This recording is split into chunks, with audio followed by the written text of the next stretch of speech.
आणि पुढारी प्रायमध्ये पहिल्यांदा ब्रेकिंग बातमी. घाटकोपर फ्लेक्स पडण्याच्या दुर्घटनेतील आरोपीला 7 महिन्यानंतर अटक झालेली आहे. व्यावसायिक अर्शद खानला अटक झालेली आहे. घाटकोपरमधील पेट्रोल पंपावर महाकाय फलक कोसळून 17 जणांचा मृत्यू गेल्या या जून महिन्यात झाला होता. आरोपीला लखनौ येथून अटक करण्यात आल्याची माहिती मिळते आहे.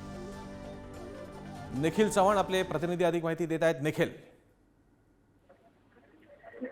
आपण पाहिलं तर घाटकोपर दुर्घटनेला जवळपास 7 महिने उलटून गेलेले आहेत आणि या 7 महिन्यानंतर आता मुख्य जे अर्शद खान आहेत या प्रकरणातील ज्यांच्या अकाउंटवरती जवळपास 46 लाखहून अधिकचा जो व्यवहार आहे तो झालेला होता, त्यांना आता अटक करण्यात आलेली आहे आणि या आरोपीला लखनौ मधून पोलिसांनी आहे ती अटक केलेली आहे.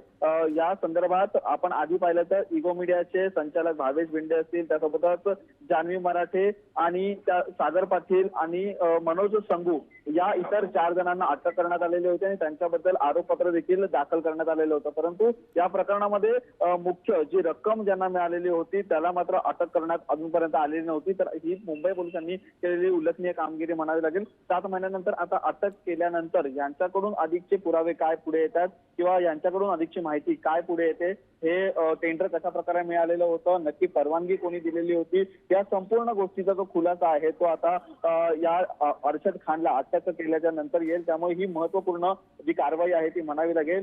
घाटकोपर दुर्घटना प्रकरणातील आता अधिकचे खुलासे काय आहेत हे देखील पाहणं महत्त्वाचं ठरणार आहे. धन्यवाद तुम्ही दिलेल्या माहितीबद्दल.